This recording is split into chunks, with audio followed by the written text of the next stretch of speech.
Israel next target పాకిస్తానేనా? ముందుగా మనం Iran versus Israel war ఎక్కడి వరకు వచ్చిందో చూద్దాం. ఇది డే 3, డే 4కి చేరింది. ఇద్దరు ఒకరి ఆయిల్ డిపో పైన వేసుకుంటున్నారు మిసైల్స్. ఇంటర్నెట్‌లో వీడియోస్ సర్క్యులేట్ అవుతున్నాయి. ఇరాన్ వచ్చేసి ఇజ్రాయెల్‌లో ఉండే హైఫా అనే ఒక సిటీ పైన అక్కడ అటాక్ చేసిన అక్కడ వాళ్ళ ఆయిల్ నిల్వలున్నాయి. అక్కడ అటాక్ చేయడం జరిగింది. ఇజ్రాయెల్ వచ్చేసి తెహరాన్ ఏదైతే ఇరాన్ క్యాపిటల్ ఉందో అక్కడ అటాక్ చేయడం జరిగింది.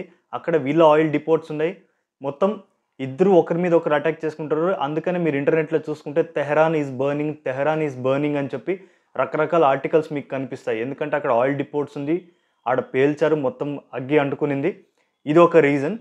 అండ్ మనము ఈ అటాక్‌లో ఎవరు పవర్‌ఫుల్ అని చూసుకుంటే ఓవరాల్‌గా మనం ఇరాన్ కంటే కూడా ఇజ్రాయెలే పవర్‌ఫుల్ అని చెప్పుకోవాలి. ఎందుకంటే ఇజ్రాయెల్ వచ్చేసి ఇరాన్ వల్ల ఏదైతే డిఫెన్స్ మినిస్ట్రీ హెడ్ క్వార్టర్స్ ఉందో ఆ head quarters లేపేసింది.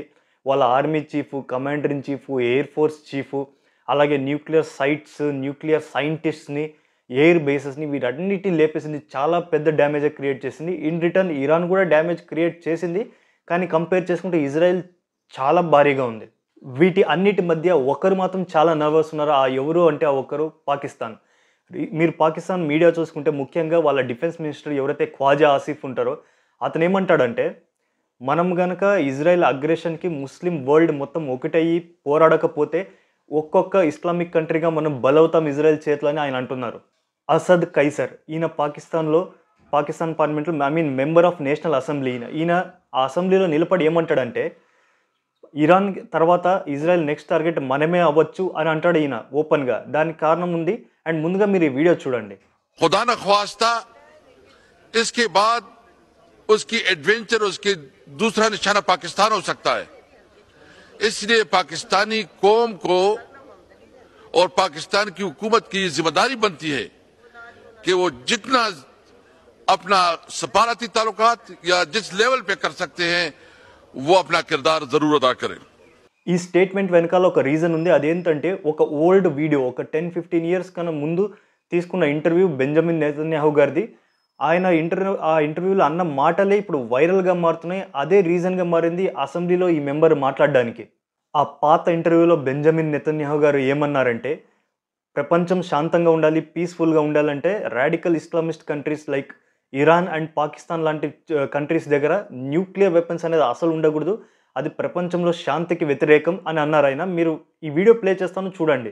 Greatest mission that we have is to prevent a militant Islamic regime from meeting up with nuclear weapons or from nuclear weapons meeting up with a militant Islamic regime. The first is called Iran, the second is called Pakistan. ఆ వీడియోలో ఆయన ఇంకా ఏమంటారు అంటే, ఒకవేళ Taliban గనుక పాకిస్తాన్‌పై కబ్జా చేసుకొని, తాలిబాన్ రాజ్యం గనుక పాకిస్తాన్‌లో ఏర్పడితే ఖచ్చితంగా మా నెక్స్ట్ టార్గెట్ పాకిస్తానే అవుతుంది అని ఆయన క్లియర్‌గా చెప్పారు. మనం ప్రెజెంట్ సినారియో చూద్దాం. పాకిస్తాన్ ఒక కీలుబొమ్మ అమెరికా చేతిలో, అది మనందరికీ తెలిసిందే. మీరు కరెక్ట్‌గా గమనిస్తే పాకిస్తాన్‌కి ఎదురు వెళ్ళిన ఏ ఒక్క రాజకీయ నాయకుడికి పాకిస్తాన్‌లో భవిష్యత్ అనేది లేదు. పొలిటికల్ ఫ్యూచర్ అనేదే లేదు. ఎగ్జాంపుల్ మీరు ఇమ్రాన్ ఖాన్‌ని చూసుకోండి. తను అమెరికాకి ఎదురుగా వెళ్ళాడు. తన మీద ఎక్కడ లేని కేసులన్నీ వేసి జైల్లో వేశారు. తను బయటికి వస్తాడన్న నమ్మకం కూడా లేదు. ఒకవేళ ఫ్యూచర్‌లో గనక ఇజ్రాయెల్‌కి కావచ్చు, అమెరికాకి కావచ్చు అనిపిస్తే గనక ఓకే, పాకిస్తాన్‌లో తాలిబాన్ ఇన్‌ఫ్లుయెన్స్ ఎక్కువైపోతుంది. అక్కడ ఉన్న పొలిటీషియన్స్ కావచ్చు, ఆర్మీ కావచ్చు, మనకి ఫేవరబుల్‌గా లేదా మన మాట వినట్లేదు, వీళ్ళు చేయి జారిపోతున్నారని అనిపిస్తే ఇజ్రాయెల్ అండ్ అమెరికా ఇద్దరు కలిసి పాకిస్తాన్‌లో ఉన్న న్యూక్లియర్ సైట్స్‌ని ఖచ్చితంగా టార్గెట్ చేస్తారు. కానీ పాకిస్తాన్‌లో ఉన్న ఎలీట్ క్లాస్ ఏదైతే ఉందో వాళ్ళకి కొంచెం మాత్రం బ్రెయిన్ ఉంది. వాళ్ళు ఎప్పటికీ తాలిబాన్ ఆక్రమణ జరగకుండా చూసుకుంటారు పాకిస్తాన్‌పై. లేకపోతే పాకిస్తాన్ ముక్కలు చెక్కలవుతుంది. వాళ్ళ పొలిటికల్ ఫ్యూచర్, వాళ్ళ ఆర్మీ కరప్షన్ చేసే ఛాన్స్ లేకుండా పోతుంది. అందుకైనా సరే వాళ్ళు పాకిస్తాన్‌ని జాగ్రత్తగా చూసుకుంటారు. మనము ఇండియన్ పర్స్పెక్టివ్‌లో చూసుకుంటే ఒకవేళ పాకిస్తాన్ గనక చేయి జారిపోతుంది అనిపిస్తే ఇజ్రాయెల్ అండ్ అమెరికానే వాళ్ళ సంగతి చూసుకుంటారు.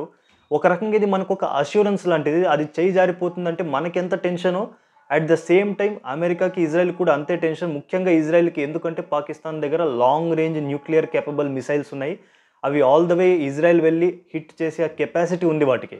మనం బెంజమిన్ నెతన్యాహు గారిని గమనిస్తే ఆయన చాలా బెటర్. ఒక విషయంలో ఆయన మెచ్చుకోవాలి. అది ఏమంటే ఆయన 15 ఇయర్స్ బ్యాక్ ఏదైతే మాట మాట్లాడారో ఇప్పటికి కూడా ఆయన అదే మాట మీద నిలబడి ఉన్నారాయన.